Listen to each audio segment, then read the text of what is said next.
Mes chers amis, Ohayou gozaimasu. On se retrouve pour une petite revue du match Real Madrid-Majorque. Donc superbe victoire. Donc avant d'en parler un peu plus, j'aimerais revenir sur les matchs précédents que j'ai pas pu revuer malheureusement. On va y passer vite fait.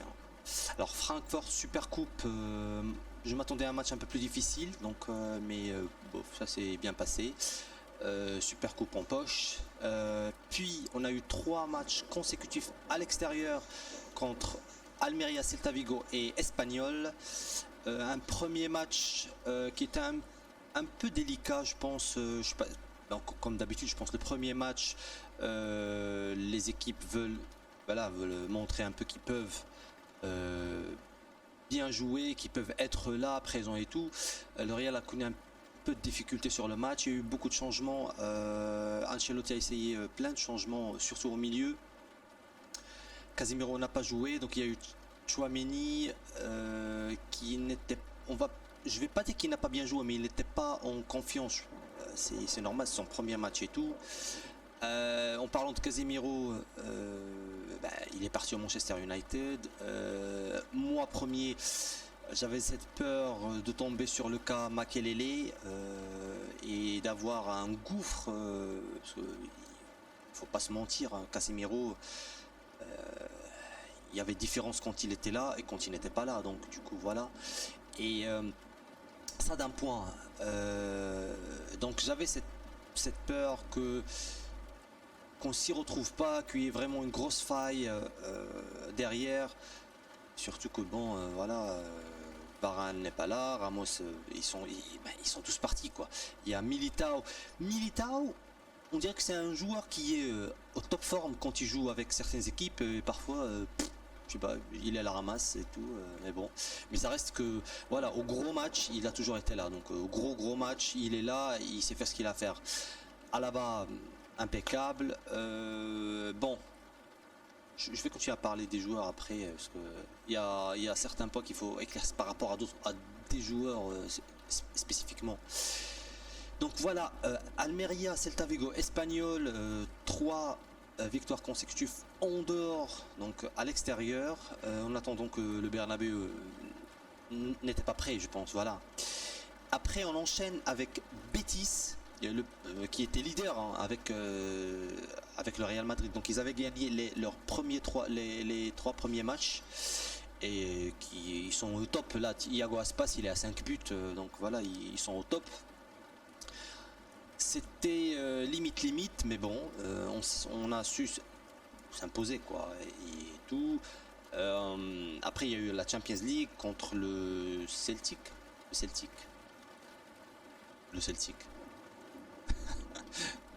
Et un super match à l'extérieur aussi, super match.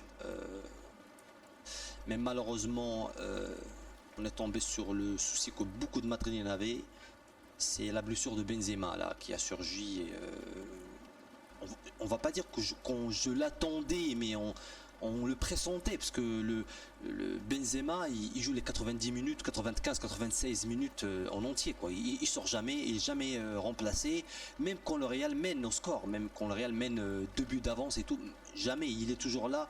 Je me dis mais bon à un moment donné ils servent à quoi les autres on n'a pas fait de transfert, on n'a pas fait de mercato, donc on n'a pas ramené un neuf. Et bon il y a Rodrigo. Mais bon, Rodrigo, quand tu le fais rentrer dans l'aile. Benzema s'est blessé 30e minute, et il en a pour un mois, donc il rate pas mal de matchs. Il rate l'Atlético de Madrid, donc le derby la semaine prochaine et tout. Il rate des matchs de Champions League. Et là on va parler de ce match-là, donc contre Majorque, complète domination du Real Madrid. Hein, je dirais quand même on a le Majorque, donc ils n'ont pas joué quoi, ils étaient là en mode défensif à 100% quoi, donc ils ont eu une occasion, peut-être 2, mais en première mi-temps ils ont eu une occasion, ils ont marqué, et là c'est carrément la faute aux défenseurs du Real Madrid. Je sais pas, Mendy, tu laisses pas leur meilleur buteur leur meilleur joueur après le coréen, leur meilleur buteur tout seul. En plus, il fait 1m93, 1m94, tu le laisses tout seul derrière. Voilà. Un but, première occasion, un but. Mais après, oh là là, t'as Valverde qui te sort le grand jeu, le Maradona. Valverde que sur les 5 matchs il a été hyper décisif, c'est l'un des meilleurs joueurs, les meilleurs recrues que le Real ait fait depuis 3-4 ans quoi. Il est super sur tout, tu le mets dans l'aile, dans l'axe, tu le mets en milieu, tu le mets en il est toujours là. 5 poumons, le mec il est en super saiyan mode quoi. Attends, il court partout, le ballon passe, le mec passe pas, le mec passe, le ballon passe pas. Il est offensivement, il est défensivement, il est là, il est proche des joueurs, il se montre et tout. Après Vinicius qui continue sur sa lancée de l'année précédente, donc il est là, il est présent sur le ballon, il fait l'effort. C'est un gros plus pour l'AS, c'est un très gros plus. Et là je me demande quand Vinicius ne sera pas là pour X raisons quoi, blessure, repos, tu le remplaces par qui? Là Hazard, on lui a donné 2 matchs après la blessure de Benzema, le match contre Celtic et ce match là. Là il a commencé dès la première minute en titulaire. Presque pas vu, il a eu une occasion, je sais pas, il joue dans, je sais pas si c'est de sa faute ou si c'est parce qu'on le met dans un poste un peu bizarre. Il n'y a pas de neuf, mais tu le mets en faux neuf. Je sais pas, il se retrouve coincé entre 3-4 joueurs. Je sais pas, pour moi c'est un joueur qui a besoin d'espace, tu vois.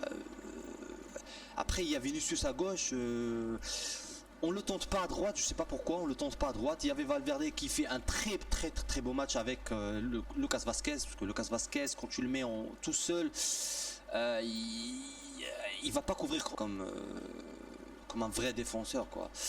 Et mais n'empêche qu'il a fait un bon match aussi. Le souci que j'ai par contre c'est avec Mendy. Alors Mendy défensivement rien à dire. Il est fort, il est rapide, ce que tu veux, mais il n'apporte rien. Mais rien offensivement, mais absolument nada, nothing. Rien du tout. Il monte, il prend le ballon et il le met en derrière, il le remet derrière. C'est tout ce qu'il fait. Par exemple, là, il a été changé. On a eu Alaba qui est parti à gauche. Mais en 10 minutes, Alaba il aura fait 3 rentrées, 2 centres, je sais pas moi. Tu sens qu'il peut faire la différence à gauche. Alors que Mendy, avec sa force, avec sa vitesse, il peut faire pareil. Il peut centrer, mais il fait aucun centre, aucun tir. Rudiger, qui est défenseur central, il a essayé 2 fois le tir. Il a marqué, il va centrer, il va essayer des passes en profondeur. Mais Mendy il le fait rarement. Et quand il le fait, ben, ça se sent et voilà, c'est un plus, mais il le fait pas. Sur le but, à la perte du ballon de Vinicius, Mendy il essaye de mettre le pied, il n'y arrive pas, le ballon passe, et sur le replay on le voit, il a couru moins que Valverde, il était de l'autre côté du terrain. Il s'est fait la diagonale, il a suivi, il a essayé, ok, il a eu la faute, il a fait faute. Mais Mendy il était plus près que lui, mais il n'a pas essayé quoi d'aller chercher la faute même. Après je sais, il avait eu un carton, il avait un jaune déjà, mais quand même tu essaies un peu de presser le joueur adverse et tout. Et Mendy il fait ça depuis quelques matchs, hein, je le vois, je le redis, j'ai rien contre Mendy, défensivement il est super. Mais parfois tu as besoin de quelqu'un qui va apporter quelque chose offensivement parlant quoi, un centre, un dédoublement, un dribble, il le fait pas. Même un tir quoi, mais il le fait pas. Là on a essayé un cross, Ceballos, super beau match. Il n'est pas rapide, il touche un peu trop le ballon, mais pas pour rien. Il va se bagarrer, il va faire tout son possible pour reprendre le ballon. Je le redis, il n'est pas rapide, mais il va te gêner. Il est partout, il touche le ballon, il va à droite, à gauche, au fond, il revient et tout. Et ça, pour moi, c'est un joueur qui mérite sa place. Il est là sur le bench, il joue pas tous les matchs, mais dès que tu le fais rentrer, même pour 5 minutes, il va quand même essayer de toucher le plus de ballons possible. Il essaye le tir, il essaye des dribbles, il fait des contres et tout. Voilà ce qu'on demande à certains joueurs. Hazard, on lui donne l'opportunité, c'est un très gros joueur. Mais il fait pas, tu sens pas qu'il a cette voile, cette grinta porca miseria. Il n'est pas là, il attend la balle, il prend le ballon, il essaye pas, il est trop timide, je sais pas, il est trop dans l'attend, trop timide, il veut trop assurer parfois. Et ça me rappelle Isco à un moment donné où quand il voulait plus. Et pourtant c'est des joueurs qui ont beaucoup à donner, ils ont beaucoup de force, ils ont beaucoup de talent, quoi. Ils peuvent faire la différence. On a un contrat et je sais qu'ils peuvent faire la différence. Ils le faisaient avant. Donc pourquoi pas maintenant? Après tu joues pas des grosses équipes, des gros défenseurs, tu joues pas Van Dijk, quoi.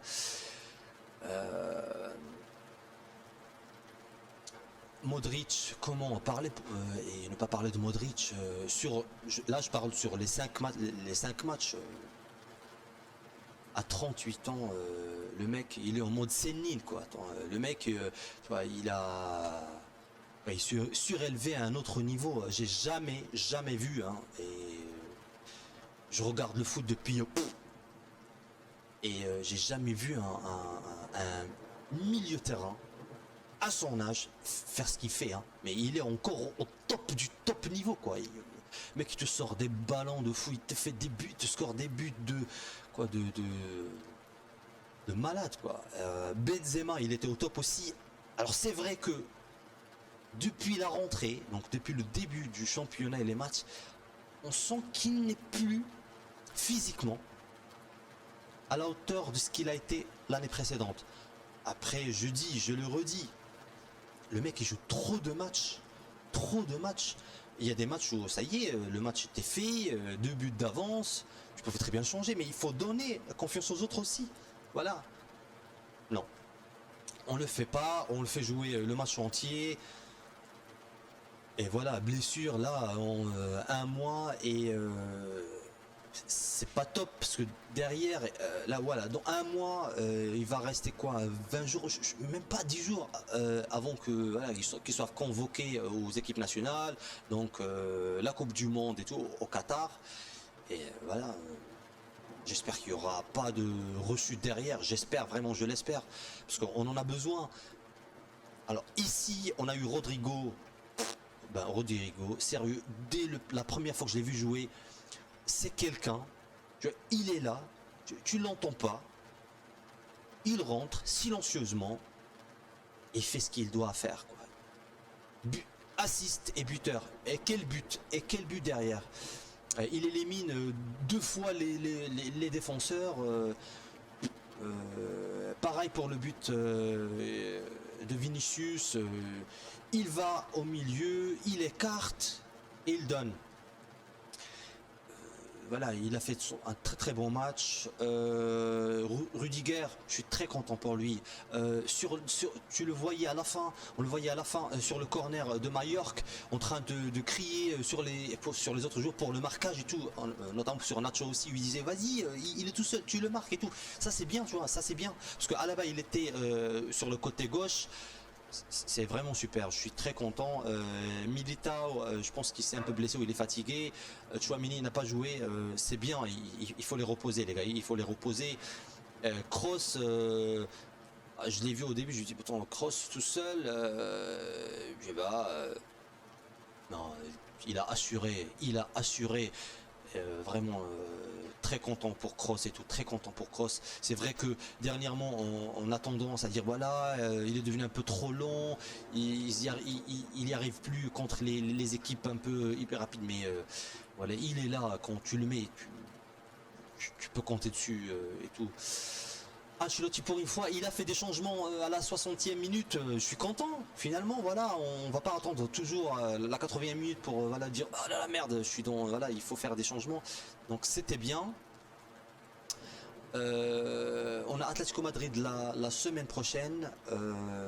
Et là, on va dire, c'est le premier gros match, c'est le premier gros défi de la saison. Et au jour d'aujourd'hui, après 5 victoires en Liga, ouais, 5 victoires en Liga, je suis très content parce que faut se dire que si l'année dernière on a gagné ce qu'on a gagné à la fin, c'est aussi grâce à ce qu'on a fait, à ce que le Real Madrid a fait en début de saison. Parce que sur la première moitié de saison, l'année dernière, le Real a marché sur tout le monde, quoi. On a écarté tout le monde, on a gagné tous les points possibles, presque. Surtout contre les petits, hein. Surtout contre les petites équipes. Parce que sur le papier, on va dire, ouais, c'est Almeria, Celta Vigo, ça va, hein. Mais eux, ils te sortent le gros niveau européen, ils sont tous en mode berserker, quoi. On a vu combien de fois le Barça, le Real, l'Atlético Madrid, ils vont perdre des points faciles contre des équipes que sur le papier, on va dire, ça va, on va les écraser. Voilà. Le Barça qui a fait un gros mercato, gros mercato. Je suis content pour la Liga en général, pas pour le Barça, c'est pas mon équipe et tout, mais pour la Liga c'est bien parce que là on va retrouver encore un peu, voilà, des gros matchs et tout. Lewandowski qui est sur son envolée là, 6 buts déjà. Je suis content, j'aime bien ce joueur Lewandowski, c'est un gros joueur et je suis content pour lui parce que je pense que à un moment donné il faut se dire que c'est au Real Madrid et au Barça qu'on peut vraiment arriver au top du top. Je ne me fais pas dire ce que j'ai pas dit, ça veut pas dire que le Bayern, Liverpool, Manchester City, le PSG c'est pas le top. Mais le Real, le Barça, c'est c'est le Real, le Barça. Et vous allez le voir en fin d'année et tout. La hype que ces équipes-là émettent n'est pas pareil, mondialement parlant, à l'international, je veux dire, et tout. Et voilà, Atlético Madrid qui n'est pas au top forme, mais n'empêche que c'est Atlético Madrid. Dès qu'il joue contre le Real, voilà, t'as un Atlético agressif et tout. Bah, après, on verra. Et qu'est-ce que je voulais dire aussi? Donc je disais que il faut bien commencer, il faut rester, tu vois, serein contre les petites équipes pour pouvoir bien les gérer. Là, Mallorca, ils ont rien fait. On les a complètement dominés. Après, ils ont eu quelques occasions. Parce que défensivement parlant, il ne faut pas oublier que durant les 5 matchs, on a encaissé des buts. Hein, on a encaissé des buts. Et après, parfois, c'est des buts qui, voilà, ils sont trop faciles. Ils sont pas. Je sais pas, on laisse aller, voilà. Et heureusement que le Real a su revenir, parce que par exemple contre le Celtic, McGregor là avec son poteau gauche, ça aurait pu changer le match, hein, en entier. Et ben voilà, je suis très content pour Tchouaméni qui, voilà, après son premier match qui était un peu douteux et tout. Là, qui sait qu'il voilà, il est le seul dans son poste, il est au top, et je suis très content pour lui. J'espère qu'il va rester sur ça, sur son envolée, sur sa lancée et tout. Après pour l'aile gauche là, je sais pas, il y a des joueurs qui vont jamais jouer là. Asensio, il est rentré contre Celtic. On le sent pas, il n'a plus la grinta, l'agressivité, la voglia di fare qualcosa, non lo so. Mais bon, je suis très content, je le dis aujourd'hui, je suis très content de ce début de saison en général. J'espère qu'on va continuer, parce que là on voit qu'Ancelotti quand même, il a une équipe assez complète. Les joueurs qui vont rentrer en fin de match, en moitié de match, ils veulent se démontrer. Ceballos, Rodrigo, ils sont là, ils sont présents, et tant mieux pour le Real, vraiment tant mieux pour le Real. Là, il faut voir un peu qu'est-ce qu'on peut faire pour le poste de Benzema, parce que là contre Mallorca,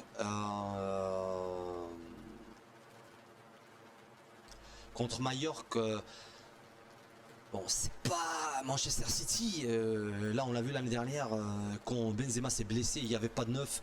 Quand Ancelotti a eu l'idée magique de jouer sans neuf, voilà, on s'est pris c'est pris gros dans la face, quoi. C'est pas possible. Tu peux pas permettre à une grosse équipe d'attaquer avec les 11 titulaires, quoi. Tu leur mets un 9 qui au moins permet à ton équipe de souffler et permet aux deux défenseurs centraux de ne pas trop monter, quoi. Voilà. Donc je pense que c'est tout. À la Madrid, et j'espère qu'on va continuer sur ça, hein. Sur ce, merci beaucoup. On se voit très prochainement. Bye bye.